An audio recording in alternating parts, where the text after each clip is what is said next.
Students, in this video you are going to learn about problems based on symmetrical fault analysis. In first module we have seen problems related to impedance and reactance diagrams. The same way here also symmetrical fault analysis problems also we need to do the same method we have to use. Finally we will calculate the current and voltage at fault point. So first we will see the problem here. The problem is for a radial network shown in figure 2.6. So here we have a one radial network. So the three-phase fault occurs at fault F. So we have F point here in this figure. F is here. So fault occurs at F point.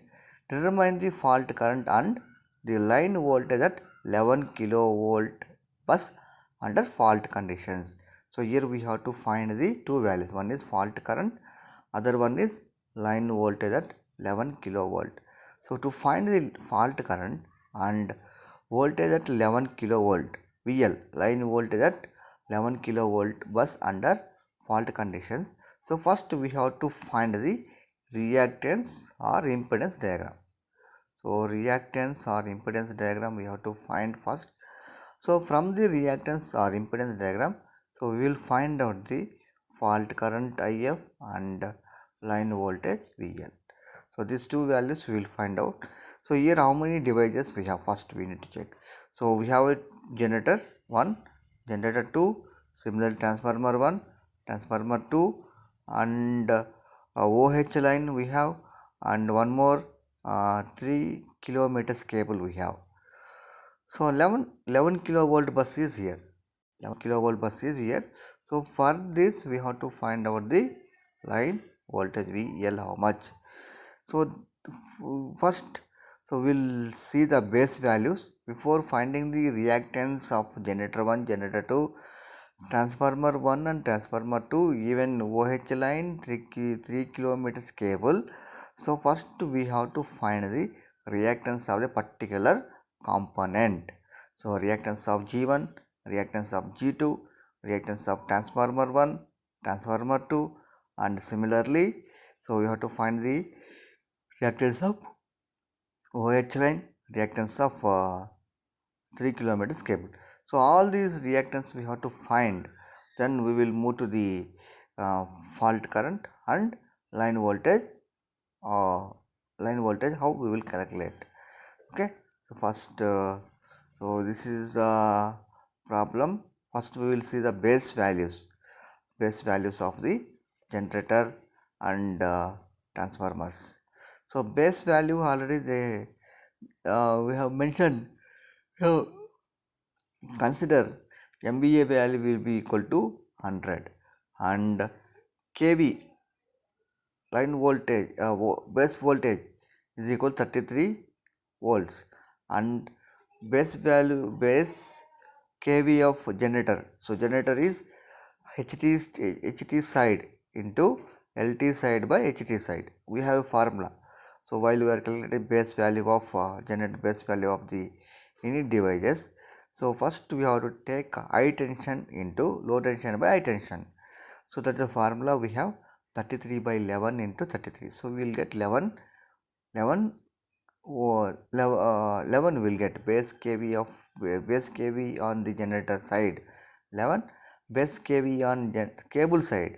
So cable side you will get, so HT side into LT side by HT side. So according to that we will get 6.6, we will get 6.6. So base values we got it. So base values of MVA is 100. So base value of kV is equal to 33. So base value of generator side 11, base value of cable side 6.6, we got it. So base kVs we got. Then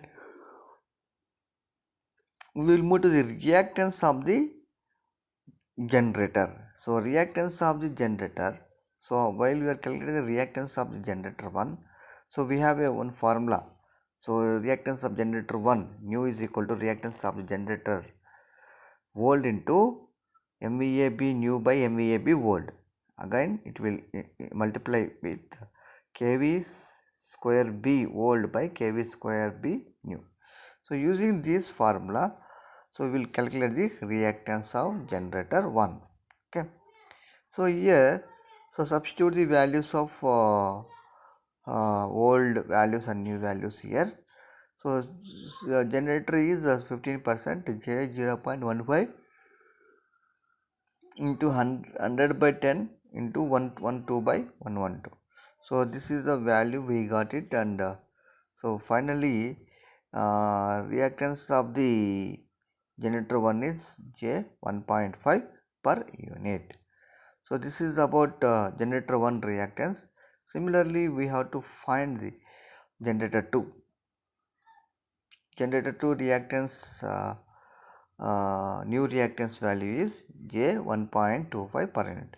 So similar way we will find out the reactance of generator 2 also.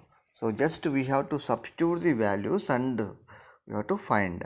Similarly, reactance of transformer 1. So reactance of the transformer 1 calculated secondary side HV or HT. So high voltage or high tension side. So what we got is already we calculated the base value of transformer 1. So here J 0.1 into 100 by 10. So new value by old value of MVA into 332 by 332. So here we got J 1.0 per unit. So this is about transformer 1 and transformer 2. So transformer 2, the base value is equal to J 1.6 per unit. So this is the reactance of transformer 1, transformer 2 we got. So next one, OH line. So overhead transmission line we have, and 3 kilometers cable also we have. So OH line, overhead line, impedance of OH line is equal to, so transmission line impedance will calculate in different way. So compared to the generator and transformer and motor. So here we have a simple formula, ZOH, impedance of overhead transmission line in terms of per unit is equal to impedance of OH line into MVA B new by MV kV square B. So that is equal to what we got. So OH line old impedance is, actual impedance is 30. So 30 into 0.27 J 0.36. So these values are mentioned in the figure 2.6. So 100 by 332. So these values already we mentioned, this impedance value already mentioned in the problem itself. Directly you can take.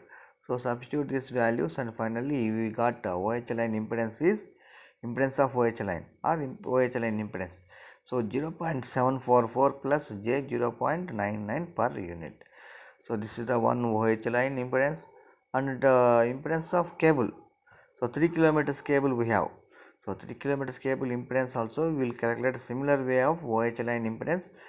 So here ZC is a cable impedance or impedance of cable, ZC ohm into MVA B new by kV square B. So we have directly we will take this formula. So we will substitute the impedance, old impedance of the 3 kilometers line. So we will take from directly from the given problem itself. So new value by old value, 100 by 6.6 square. So here we got so 0.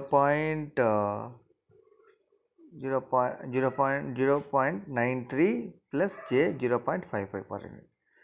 So substituting the values, we got the generator 1, generator 2, transformer 1, transformer 2, cable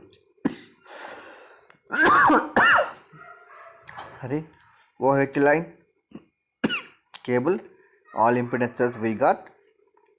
So according to the concept of impedance and reactance diagram, we will draw the impedance diagram. So always generators will be parallel. So remaining transformers and transmission lines will be in series, right? So here so according to that we will draw this impedance diagram. right? So now what we will do is we will find the fault current from this impedance diagram. So here you will use the Thevenin's method. So we have two methods. One is the Kirchhoff laws method, and another one is Thevenin's method. So compared to Kirchhoff laws, Kirchhoff voltage law and current law method, this Thevenin's theorem method is very simple, very easy, so easy to get. So according to the Thevenin's theorem, so V Thevenin is always in series with Z Thevenin. So Z Thevenin. So V Thevenin will get 1 per Pu. So here this is the system is unloaded prior to occurrence of a fault. So unloaded system. So VPH is assumed to be 1 Pu. So voltage should be assumed 1 per unit. According to that concept, so here V Thevenin we are assuming 1 Pu. So 1 Pu here. And Z Thevenin while you are calculating Z Thevenin, so voltage sources should be short circuited while current sources are open circuited. According to that concept, Z Thevenin is equal to, so here all impedances of the in this series, so it will be added. So these two will be in parallel combination. So Z1 Z2 by Z1 plus Z2 impedance will calculate. So according to series and parallel combination of impedances, so we will find the Z7N here.